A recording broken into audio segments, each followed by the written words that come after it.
মজ্জা বা bone marrow যেটা কম্প্যাক্টের মধ্যে থাকে, এই জায়গাতেই কিন্তু আমাদের কিছু ক্যানেল থাকে, যেটাকে আমরা নাম দিয়েছি একজন বিজ্ঞানীর নামে, যার নাম হ্যাভারসিয়ান ক্যানেল।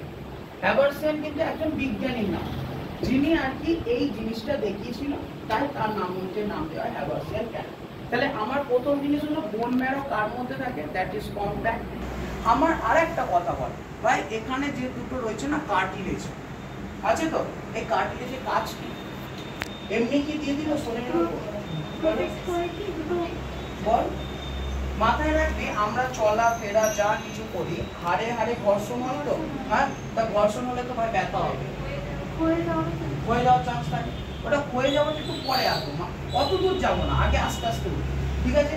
তাহলে যখন ওই ব্যথার একটার সঙ্গে একটা ঘষা লাগবে, তখন ওই ঘষাটাকে অ্যাবজর্ব করে, ওই পেনটাকে অ্যাবজর্ব করে, সেই জন্য কার্টিলেজকে কি বলা হয়? Shock absorber. Shock absorber clear হয়েছে?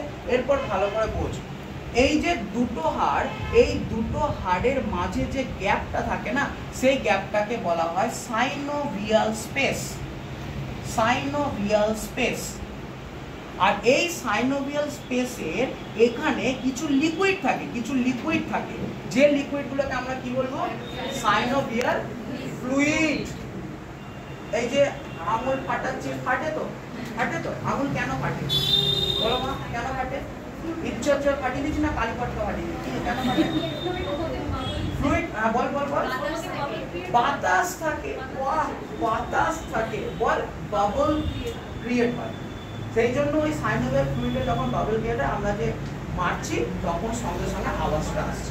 দেখবি সঙ্গে সঙ্গে 2-3 বার আসে না, আবার কিছুটা সময় দিতে হয় বাবল ফর্ম হওয়ার জন্য, ঠিক আছে? তাহলে এই যে জিনিসটা, এটার মধ্যে যে ফ্লুইডটা থাকে, ফ্লুইডটার নাম কি? সাইনোভিয়াল ফ্লুইড, ঠিক আছে? এরপরে ভালো জায়গায় ঢোক, কি জায়গায়?